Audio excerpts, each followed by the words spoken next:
I'm not sure this was where we were supposed to go with this conversation. No, but I'm loving it. Go ahead. Keep going.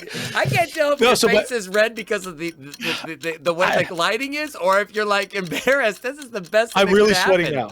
I'm really sweating now.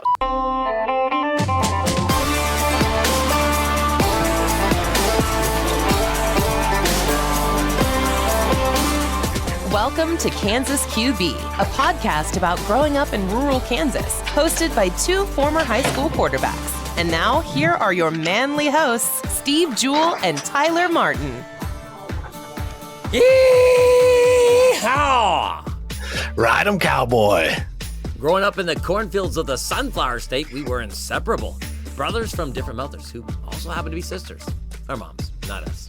Decades later, he's in Iowa, and I'm in Missouri, but we'll always have Kansas, and we'll always be the QB. Howdy, folks, and welcome to the show. I'm Steve, he's Tyler, and today's episode is entitled Good Moms, Part 2. Hey, Tyler, last episode you were busy doing something other than podcasting, and your father filled in for a while. How did you think he did, other than the part where he was tricked by the intro to tell me he was ready while we were recording? Yeah, no, I thought about making that Ride 'em Cowboy extra gravelly and loud because I think he was proud of himself for what he did on that. As he should be. I was proud of him for the entire episode, other than the internet cutting out. So maybe it's not just my house. Maybe it's just Iowa internet. Iowa might be the problem, though. I think that with him, he was on the phone, so he might have just been on cell service. I don't know, but he did do a great job. I thought I enjoyed the conversation with him, and that one, folks, we knew we needed to get it done, and that was the only 40 minutes we had to get it done, and so we did not have time to create any kind of outline. So we did that last episode pretty much off the cuff. So considering all that, I thought he did really well. No, he was good. He would be. But here's the thing with coaches and old coaches: when you ask them personal questions about other people, or when other people's opinions or feelings come into play, they are going to deflect and give you coach speak. And I could hear a lot of that in his answers, as could you. Yeah. But he's very political when talking about some not angering people. As he should be. And I would be the same way if I were him. I will say I need to pass this along to him. We did get a message to our Facebook page. Carmen appreciated him mentioning a couple of Albers that we might remember having mentioned. And she said she really enjoyed the episode and laughed at some of the questions we tried to trap your dad with. But he was slippery. Like you said, he's slippery. He even made his internet cut out. A guy that's probably not known for his technological prowess made his internet cut out just at the right moment when I asked him who his favorite assistant coach was of all time. But hey, kudos to Uncle Mark. If you haven't heard it, I feel kind of bad. I didn't do anything to promote that episode. I didn't put it on a Facebook page. I didn't send it out at all because I've been just so busy. And so it hasn't got as many views and downloads as it deserves. But one of these days I'm going to have time, Tyler, and we're just going to, promote this thing. I don't know. Maybe we will, maybe we won't.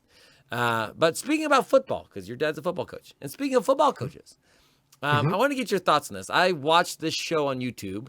It wasn't originally YouTube. It was originally on some channel, cable network. I don't know. But it was on YouTube called To the House. Have you seen this, Tyler?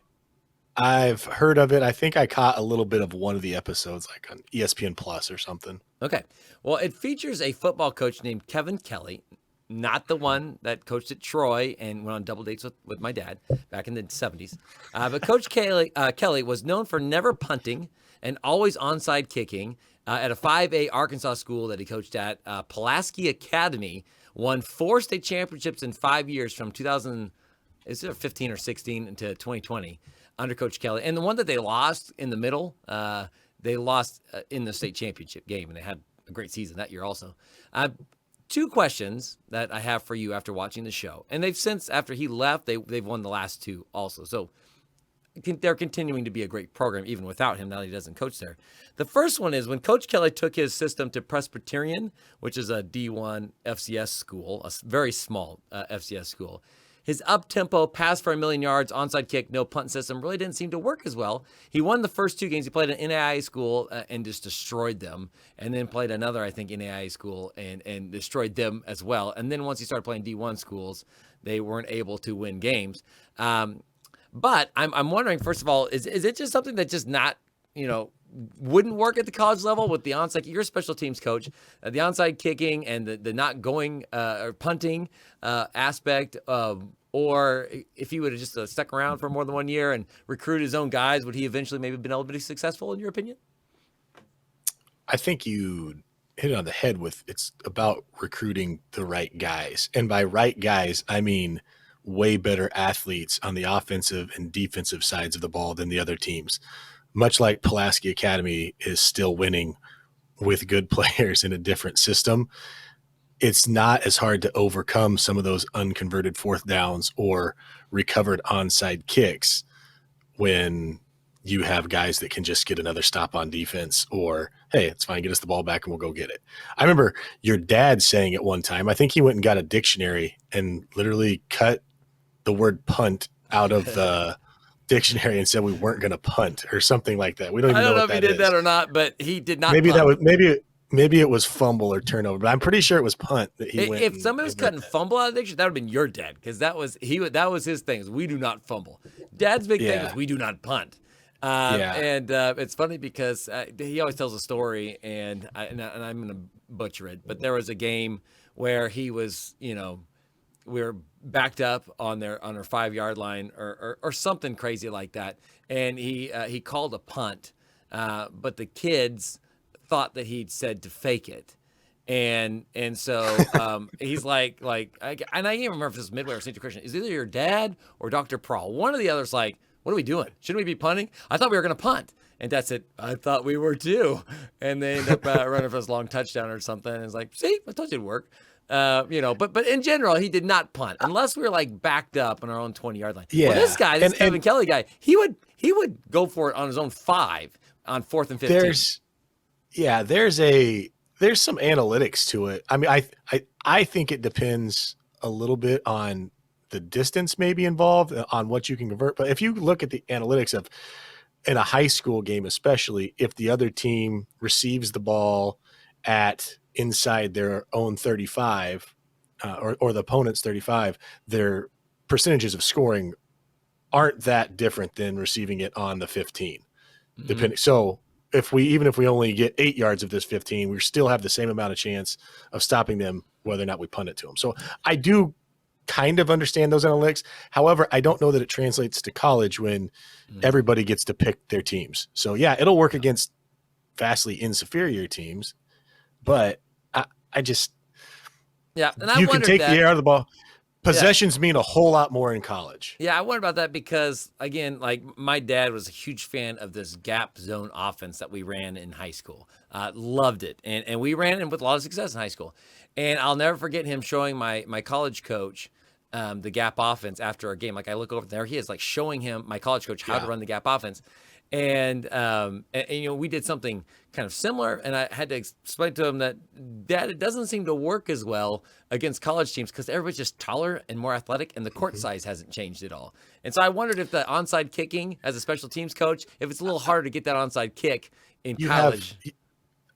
You're kicking at, and especially when people know you're going to do it, you're kicking at 11 guys that are prepared for this, that are in some way a college receiver or DB or somebody you've put guys out there. It's not just, oh boy, here's the best 11 guys that we could come up with against whatever 5A Pulaski. I mean, you're playing against different competition. And again, just the possessions are so much more important. And you go against an offense that, hey, we're going to take 8 minutes off the clock. You're not going to have as many as you're going to get. I mean, you take Patrick Mahomes off the field and you only give him, and that's what everybody tries to do because they can score so quick because possessions are so important. You got to limit those things. And when you deny yourself opportunities and you let the other team dictate the tempo, you better have way better players to overcome that. Right. And obviously when I was head coach here at St. Joe Christian, we onside kicked all the time. It's because we didn't have anybody to put it in the end zone. And an 8-man football kick to the 5-yard line. It's like basically saying, hey, here, get 20 to 70 yards, depending on your guys that you have to cover. And so when you're going up against teams that don't have time and a separate special teams, practice time slot to work on the hands team, and there's just a bunch of guys out there. A lot of times it's a big guy sitting up front, your 200 pounders, they're there on that front line. Well, yeah, that makes more sense. So yeah, that wasn't a surprise to me that they had to give up on the onside kicking in the college game. I thought he might have more success with the going for on a fourth down thing, but it did not go well for him. He went 2-9. All right, but here's the second question I had for you, Tyler. In the show, Kelly came across as a bit of a narcissistic megalomaniac. He was fun and personable off the field. He was kind of an enigma in a lot of ways, and one of the ways was that he did not curse. Of course, he used the word freak and other words like heck as if he was cursing, so I don't know if there's that much of a difference.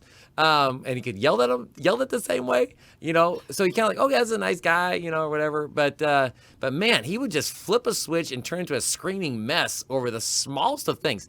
So football coaching seems to attract these kinds of coaches and these kinds of personalities more than other sports from my experience. And maybe it's just the culture of football where it's more okay to kind of be that way. So the question is, can you treat your players with dignity and still get the kind of discipline and obedience necessary to have a dominant football team? Or do you have to be a bit of a sociopath in order to be a successful head coach in large high schools and in college? Not at all. No? There's something to the physicality of football and the amount of adrenaline that it takes to create certain plays or make certain things happen, the amount of emotion that gets expelled because you're straining so physically. But you look at wrestling coaches, you look at other sports that share something along those, and the wrestling coaches go nuts, and that's a tough sport. But no, you should be able to treat everybody with dignity and respect and get what you're after. Now, I do think there is a certain intensity level which we kind of touched on in Marks of Midway 4. There's a certain intensity level that the higher the stakes get ramped up, there's fewer contests in a football season. There seems to be more on the line with every game. You don't get to just go play another game 3 days later and get this bad taste out of your mouth if you lost. You have to wait an entire week to get one of your 11 games. So there is that intensity level to it, but yes, there are a bunch of yellers and screamers. I do think there's a bunch of yellers and screamers in every sport. Maybe not so much at the high school level, but I do think there's a bad problem where football coaches are probably able to get away with it a little bit more because they are a little further removed from the stands. Mm-hmm. The field is a little bit bigger. You can't exactly hear everything they say. So there's a little more freedom, and that kind of macho culture, if you want to call it that, of, hey, I got to look tough, or some people think that's tough. I guess I could see some of that. Yeah. Well, and it's funny because we had our last practice with my fourth grade boys, and a lot of these kids I've been coaching since they were 4. And I have every intention of continuing to coach these guys through junior high and high school. I mean, even if I'm just a water boy, I plan to be, part of their team, going forward. Helping in some way, there or whatever. Yeah. And it's funny because I had a moment where I was like, and we're going to do, baseball, I'm coaching a lot of these kids in baseball, and then we're going to do football in the fall. And I'm like, and just as we go along, just be aware that as we eventually get into the tackle football, side of things in 7th grade, I will probably, come across a little different, with that versus coaching you in baseball, where I'm not going to really say much, I'm not going to yell much. But in football, I'm going to be a little more intense. And so I try to prepare them, so it's not a complete shock. But it's good to know. And, of course, you had Coach Churchma. He seems to have been a pretty classy guy. You've said nice things about the Grandview coach that you play for now. We've had, obviously, at the smaller high school level where you have to sometimes you have to choose more carrot than stick when you've got 15 players out and all it takes is 2 kids to say, I don't like this coach. And suddenly you have no shot at winning any games. So small high school level, it seems like you have to do a little bit more of that. But you can still be classy. There's also, and one of the things that I know our parents both appreciated about working at Midway was the type of people that you get in a small community and what is acceptable at larger, big class schools from parents, from teachers in the hallways, and wherever they hang out in the cities. How they talk, how they dress is not the same as small town America. It wasn't when we were there. It's still not the same. Although everything has changed. So there is a little bit of that too when you go from small town, what you can say and what people can hear behind you when you know you're going to be sitting at church with 50% of them. Yeah, that's right. Well, I had to ask you about that because that was on my mind because I couldn't stop watching. Like I had other things to do. It's like late at night. I need to do the dishes, and I'm just like I couldn't stop watching because it was so interesting. Here's the deal. Not just from a special teams coordinator standpoint where I'm like, dude, I don't like I'm out of a job for half of what I would do anyways. I don't like it as a defensive coach. Dude. Stop putting us back. Yeah, stop onside. Stop going for it on fourth. Get us off the field. Yeah, when he went to the Presbyterian to the college, and then they're interviewing. Like in high school, those kids are all brainwashed. Like they're all yes sir, yes sir. He'll just pound on them, just scream on them. They're saying yes sir, no sir. Like he's like finding reasons just to yell at them. Then he gets to college, and these guys are like kind of their own dudes. They're grown men. They're like, okay, they're not on their interviews. They're not falling in line so much. The defense guy's like, well, we got another short field. So what do you expect us to do? They got 35 yards to go here, 40 yards to go here. What do you want us to do? And so, yeah, that's interesting. As the defensive coach, I probably don't like that too much. So, Tyler, Broken News is brought to you today by our friend Matt, Mike Hubble, Darth Ted, Carmen of Midway, my man Jonah, and of course, Mark and Nancy. If you'd like to be a friend of the show, head on over to www.patreon.com/KansasQB. And of course, we would love for you to subscribe to the Jewel Media LLC YouTube channel, as well as download the show on your favorite podcasting platform. And I talked to our man John, the one that you talked to a lot during the live premiere, and he's going to send me something. As a matter of fact, I saw a package at home. I need to go check it out. But he was going to send me something to support the show. I don't know what it was going to be, but he asked me for the logo, if he could print something. I don't know. I'm excited to see what it is. But Tyler, we've already had a Good Moms Part 1. Where we talked about how great our moms are. Yeah. Today we are talking about the moms of our children. So, any pressure there to get this one right? Well, no. Let's just try not to screw this one up. Couldn't agree more. Broken news. Well, as we like to say, if it ain't broken, it ain't news. Breaking news is for tryhards, and we no longer have the stamina for that kind of effort. So we take stories that have already been broken, that have already been broken, and share them with the folks at home. Have you heard about this, Tyler? According to an article that appeared at psychologytoday.com, the list method is a great way to find the one. Yeah, I made a list when I was looking out there. Really athletic, really pretty, really smart. Is that pretty much Short it? list. Was there more on there? That was it? I'm joking right now. If she's listening, I'm joking. That was not my list.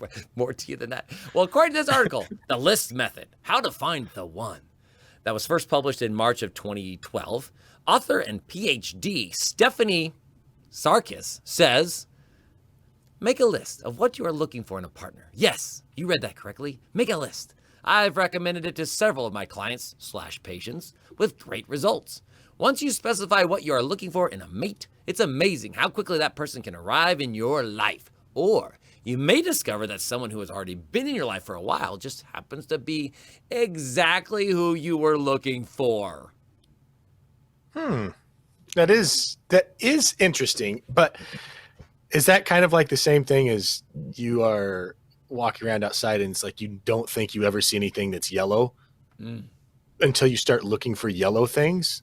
Specifically yellow, and then all of a sudden you see yellow everywhere. Let's hope not, because then it wouldn't be the one; it would be the many, and then you'd have to move southwest. We can ask our friend Matt about that later. Are you ready for this, Tyler? This is our Dr. Sarkis's list making guidelines. Are you ready? Yep. He looks ready. Number 1, keep the list to about 10 to 20 items, which would be more than the 3 or 4 that you had. But less than, 50. Because he says if you have 5 pages of bullet points, you've set the bar way too high. And then you might want to note if that tends to be a pattern in your relationships. What do you think about that? 10 to 20 items. Do you think that would cover the one, Tyler?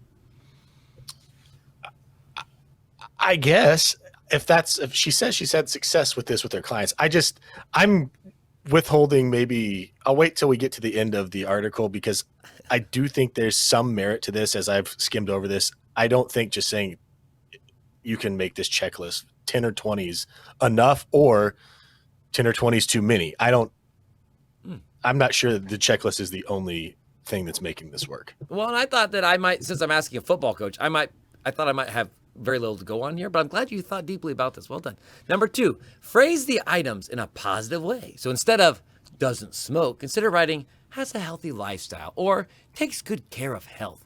When you phrase something in a positive way, it seems to draw that thing to you. I don't know if that's a thing. I think doesn't smoke is pretty positive. Yeah, that'd be positive for me, for sure. And if you're out there and you're a smoker, we see you and we appreciate you watching and downloading. You're great. You are great. Smoking is bad for your health, but you already know that. So I'm taking myself a hole. Doesn't compute in the human brain. Don't think of a white elephant. See, by writing doesn't smoke, you're essentially saying that you are looking for something that smokes. Okay, that's fine, right? I mean, frame it. Yeah, I get. Yes, I do get that. Yeah. All right, moving on. Number 3, the items on your list should be things that are essential to you. Items that are most frequently listed include interested in long-term commitment. Yeah, that would be pretty high on my list for the one. Wants to have children. I mean, we already talked about how I wanted to be a dad, and I knew I wanted to be a dad when I was 13. I didn't want to be a dad when I was 13, but I knew I wanted to be a dad eventually, like even before that. Wants to have children. Is a Christian, or whatever you happen to be. In my case, that was up there probably number 1. Adored by my family. You know what? My family's crazy, and they'd adore anybody, so that wasn't so high on my list. But you get the point. These are things that are really important to you. Not, likes season 2 of The Office more than season 3. Like, that's maybe not essential. What do you think about that one, Tyler? Just that specific one? Season 2 versus season 3? Well, season 2 is clearly better than season 3. Everybody knows that. But no. Item number 3 there. The items on your list should be things that are essential to you. That does make sense. I do think that if you post this, if you say anything other than looking for the one, there's a bunch of people out there that will hate on you right now because you're canceling out everybody else. Wait, just because they're not this, they can't be accepted by you? Mm-hmm. So yeah, and that's good. I'm glad you brought that up because I teach a 7th grade Bible class, Tyler, and I tell these kids all the time, quite possibly, outside of deciding, your eternal destiny, the most important decision you will ever make will be the person that you choose to be your spouse. That's a choice. It's really hard to hit the old undo button on, And so it's like, yeah.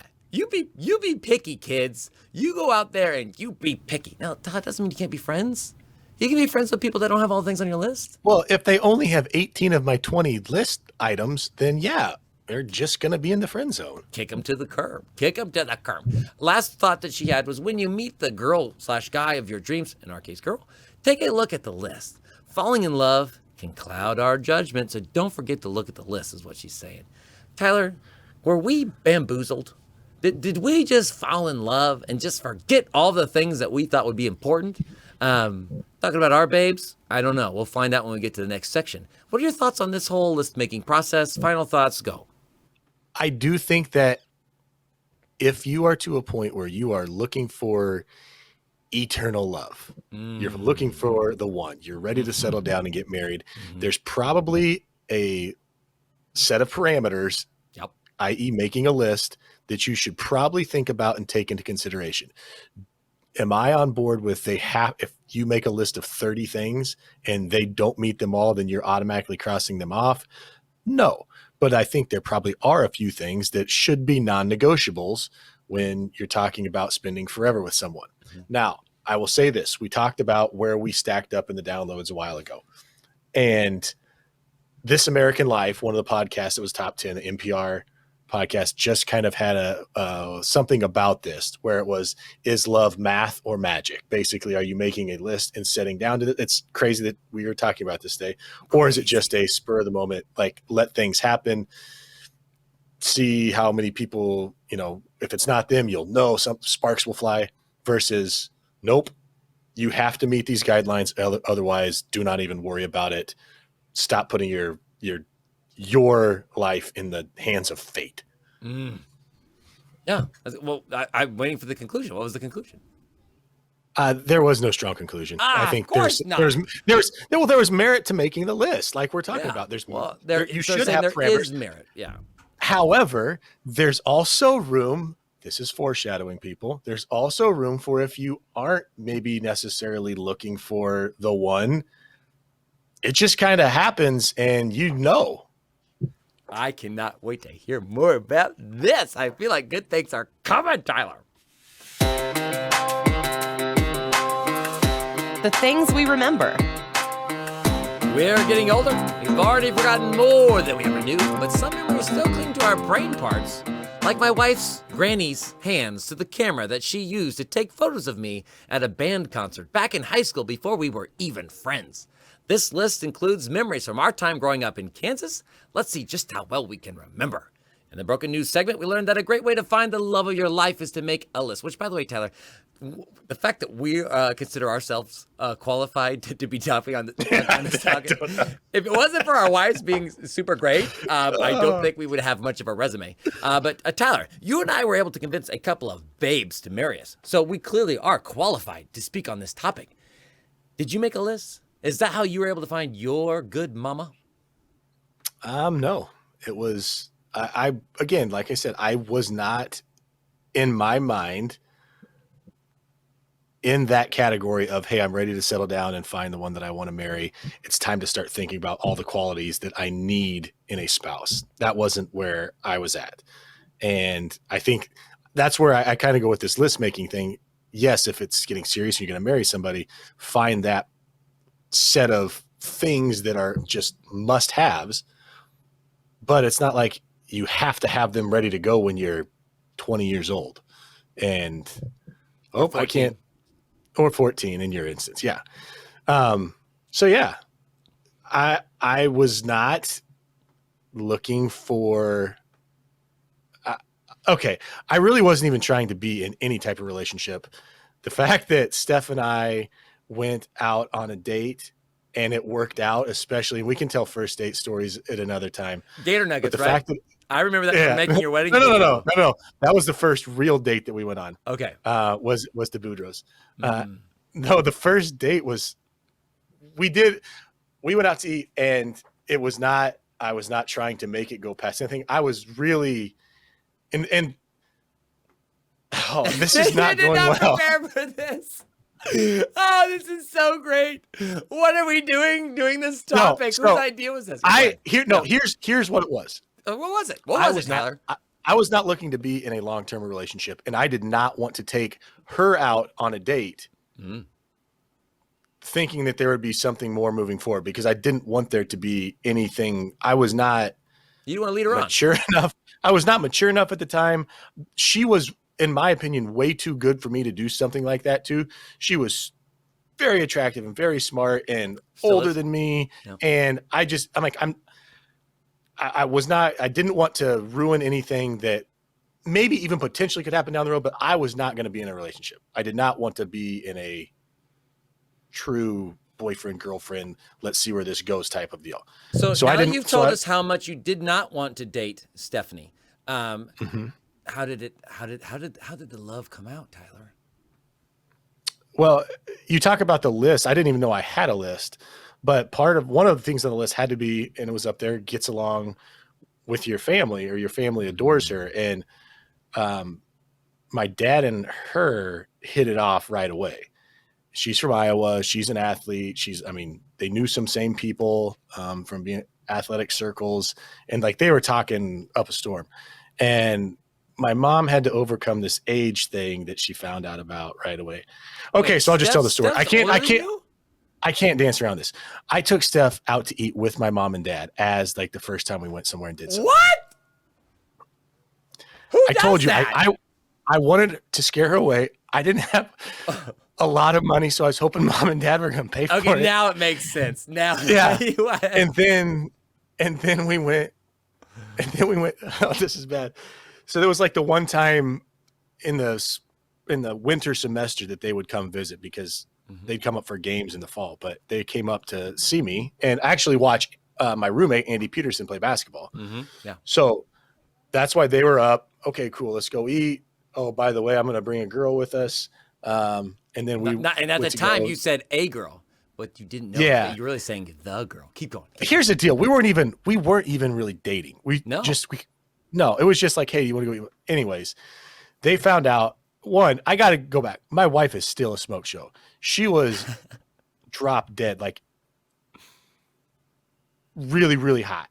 Still is. But I like definitely out kicking my coverage. So I know my mom, when she found out that I think I was 19 at the time and Steph was 22. So she asked Steph, how old are you? Thinking she was going to say 18 or 19 because she looked young.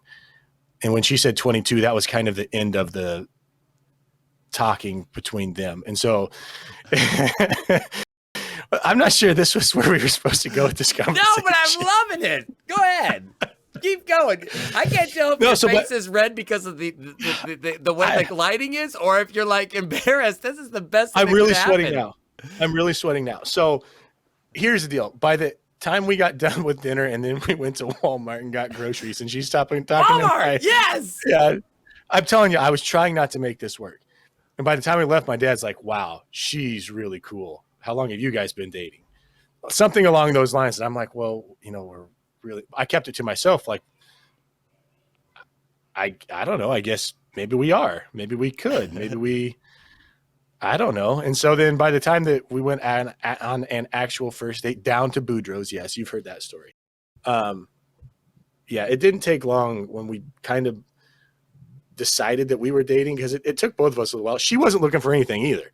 And trust me, definitely wasn't going to be with a little 19-year-old brat. It just worked by the time we got there. And then boxes started being checked off of things that we knew. We were both athletes.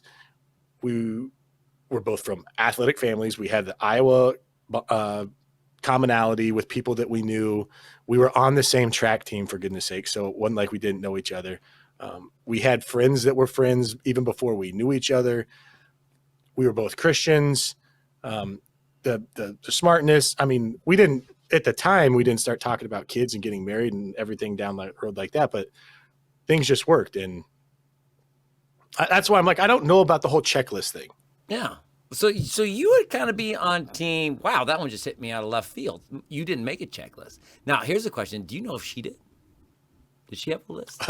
I think her basic non-starter was it had to be somebody taller than 6 feet, because she's 5'10" and a half, 5'11". And she's like, there's D1 volleyball player, obviously. Zero chance that she was going to talk to anybody shorter than her. Sorry, guys. If you're short out there, I'm really sorry. That's a bummer. So that tells you, yeah.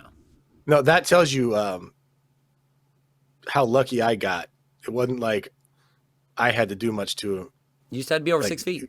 I just met the bare minimum requirements, and then but they got me in the door. If I'd have been shorter, I never would have even gotten the date. You got on the ride. You got to ride the ride. All right. So okay, let's talk about, can we stop making me sweat? No, this is fun. I just like, my favorite part about that whole story, but there's lots of favorite parts. Number one, just you being uncomfortable. Like, that made this episode's already totally worth it for that. But no, just the idea that you guys were on the same track team, and you're like, oh, that's kind of, because I've always had this theory, having been a track coach, having been a track person in high school, all state track at the smallest possible level. It's not like I won. But, having ran track and then having been an athletic director that had to set up for track meets, it's always a joke that Mrs. McElroy, famous Denton resident, would say when she was out here. She said, love is in the air. And it was always, as soon as those tents went up for a track meet, it was like all of a sudden, it was like, we're having to do all this policing. Like, all right, you two too close together, right? It's like, I don't know, there's something romantic about track. So that makes complete sense to me. Yeah, I don't. Yeah, it's spring. What is Bambi? Everybody's Twitter-pated, walking around out there on the track infields. No, it's not quite like that in college. I don't think. At least it wasn't for. At least I maybe it is. I don't know. I know when she was running her cool down laps, I wanted to run behind her. Yeah. On that note, well, that's all the time we have for things. I will say, okay, yes, and of course, I didn't meet Steph until.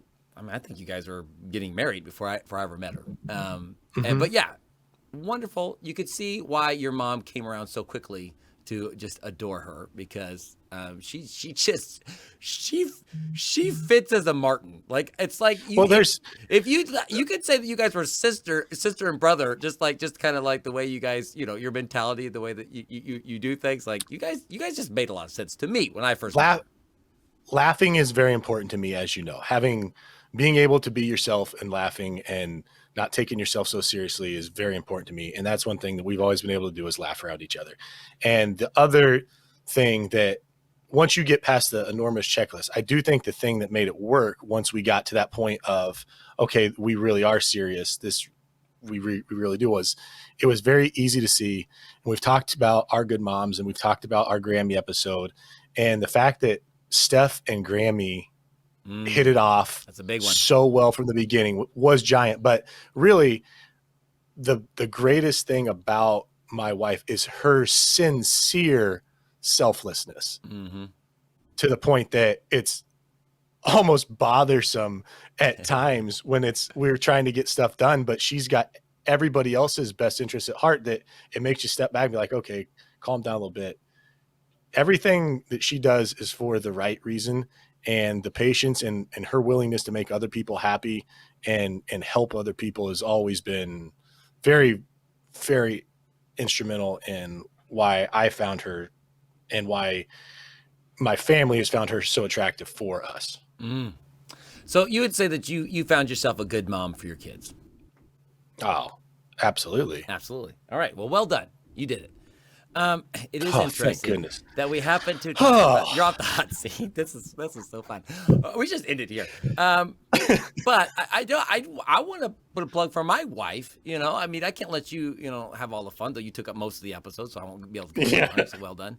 But it's funny because I did not have a list, because as people that know me, they know, and if you're in one of my classes, I've always had a problem, Tyler, of thinking way higher of myself than I have any reason or right to be. And maybe that's a common problem between, us, attractive, athletic, males from small towns. I don't know. But I always just thought that it didn't, really matter. I was going to find the perfect girl for me. And whatever it was, if she was, perfect, whatever, I was like, well, whatever, she's going to spend time with me and she's going to rub off on me. I'm going to rub off on her. We're going to end up great because I can get along with anybody. It's funny that I had that kind of attitude towards it. My wife, though, Tyler, she had a list. Tyler. Oh. And that's why when the very first thing when I typed in Google, when I was hurrying to try to get this ready, and the article that came up was this list thing. I was like, oh, that's perfect, because she had a list. And then on top of that, again, Christian young lady, she had been praying for her husband for most of her life, and so that might be why, Tyler, that when we first went over to St. Joseph Christian School from Midway, when we left you, there was this moment, Tyler, where we first walked into the gym, and this, you could barely call it a gym. You saw the square box that we okay, that the old St. Joe Christian gym. It was atrocious because we played in it. From Midway the year before we went over, we played there, and we left that gym saying, wow, those poor guys stuck in that place. And then I was there for the next 3 years. But when I first walked in the gym for that first weightlifting, because the entire school was like, what, football program?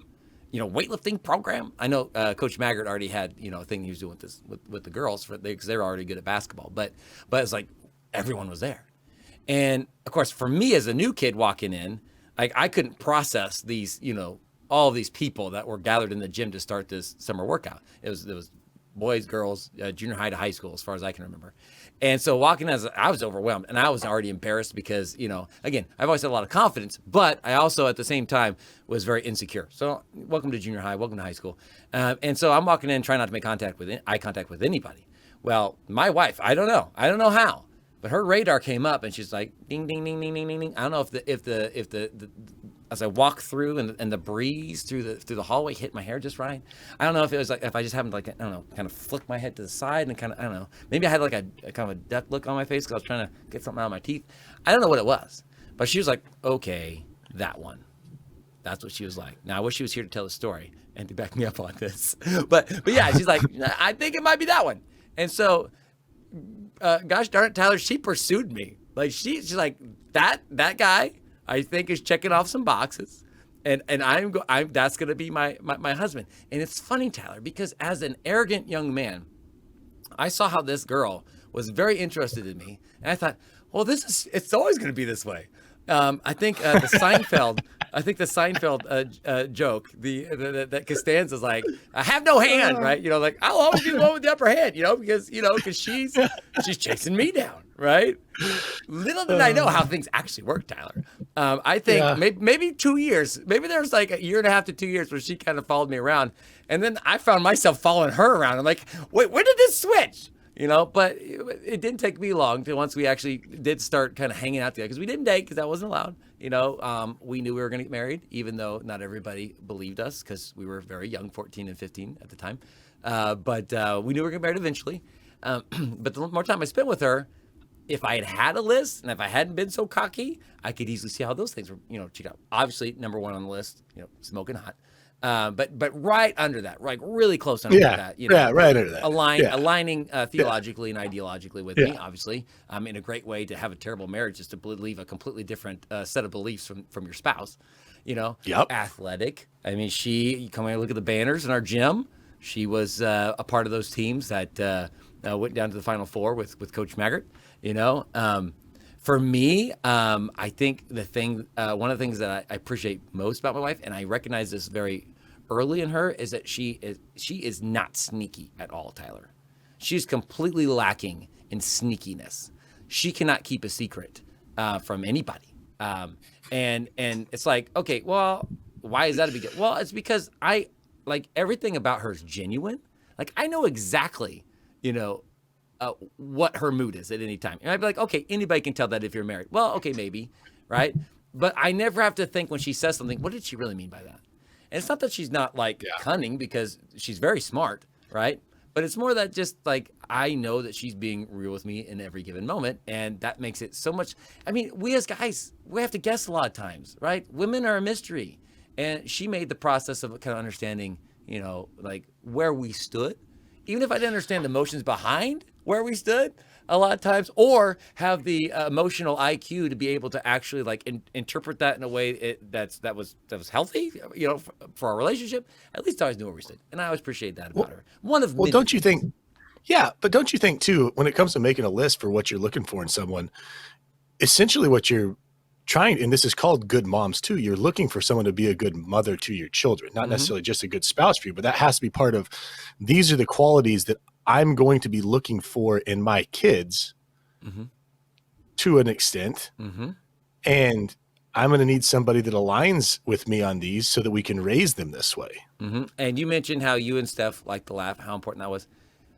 One of the early indications that I should choose her for a future wife, if she was willing, was we were in Mrs. Barber's class. I think it was geometry. I can't remember what it was, but we're in math class. And I don't know why. I was a year older, so I don't know why she was in that class. She's smart, obviously. I made a joke, and even as I was saying it, I was like, that was dumb. Like that was not my best material. And nobody thought it was funny, except one girl in the corner was laughing, thought it was hilarious. I was like, okay, I can work with that. She thinks I'm funny. Yeah, I'm pretty sure she was still just pursuing you at that point. It was a plot. Yeah, she tricked me 100% on that. But you mentioned the whole mom, and that we get all the way back around here to this whole good moms thing.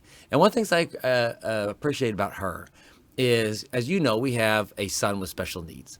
And one of the things I love about Bethany is that when Jetson was born, and it was really hard for us, that moment when you realize, because we found out he was a boy, because I was wanting another boy, because we had one boy, 2 girls. And if we ended up with a boy, we'd have the perfect 2 and 2. That's what I was really hoping for that.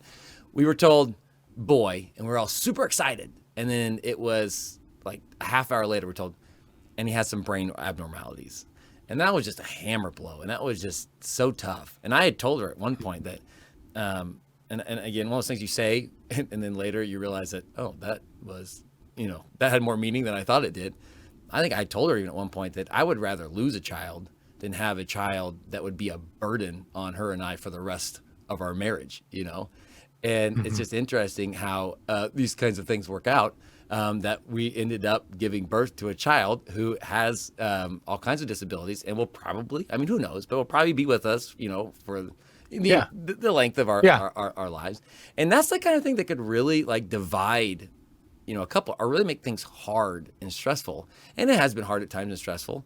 But what I appreciate about her is that here she pours all of this love and affection into this now 4-year-old that can't give it back to her in the same way that our older kids can.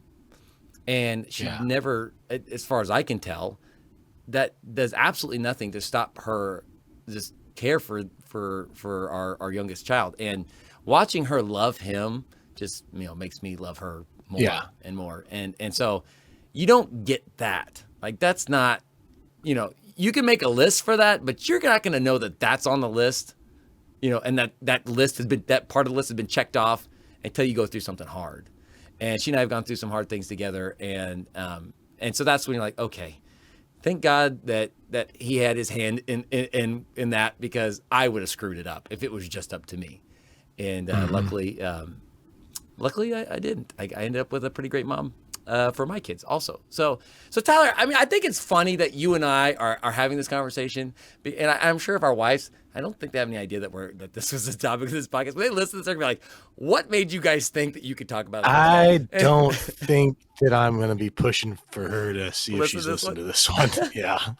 And then second, well, my wife will hear it. And then secondly, the thought that why did we think we were qualified to tackle how to find the one? So anybody out there that's listening, please feel free to forget everything that we've said, because we are the least qualified to give any kind of love advice. But I don't know, Tyler, the awkwardness might be just why this was so much fun for me. No, well, here's the deal. That's just why I don't know that I'm going to tell her that we did that one today. We were like, we didn't quite get one done. The whole point of this was not to try to help you find the one. The whole point of this show was to point out how great our wives are and to kind of do a tribute to them and for all the wonderful things that they've done for us. And as always, it didn't work out that way for me. Steve got a glowing review for his wife, and but Tyler, if we would have switched it up, if I would have gone first, there are so many ways I could have stuck my foot in my mouth even worse than I did, and stories I could have told. Oh my goodness! But you did it for me. You provided all the fun in the episode, so that then I could just point out all the things I love, and or I didn't get them all, obviously, but just some of the things that I love. No, I spent way too much time putting my foot in my mouth to spell. So again, just much like we talked about the marks of Midway 5, I promise, Steph, if you're listening, I promise there will be a Good Moms 3, and it will be nothing but good things, and I won't tell embarrassing stories about us. I thought you were very complimentary. I mean, I appreciate Steph more now, having heard these stories. But what we are going to do is the Good Moms 3, Tyler, and I do have this on the list, is we're going to interview them, and we're going to let them correct the things that we misrepresented on this episode and tell everyone what so that's coming. This just never gets better for me. No, we can just kick it. We can kick that episode down the road a little ways. Let's make sure we get to 70 episodes or so before we bring that one up. But that's on the list. That's on the list. Okay. Well, that does it for things that we remember. And as we reach the 35th wedding anniversary along the marriage timeline of life, we're just thrilled that we remembered something. Kansas QB is a production of the Jewel Media Podcasting Network. And before we go, we want to thank Tracy of Tracy Lindley Voiceovers for the way too professional audio. And of course, I would like to thank Tyler for clearing time in his busy schedule to talk about Good Moms Generation 2. But also, Tyler, I think we need to mention that we're also grateful and thankful for the wonderful wives who let us have children with them and continue to stay with us despite us being complete idiots. Oh, well, all I know is this is going to go one of two ways when I get home. And I'll bet it goes great. Well, that's enough of that. For Tyler, I'm Steve, wishing you big fun in your small town.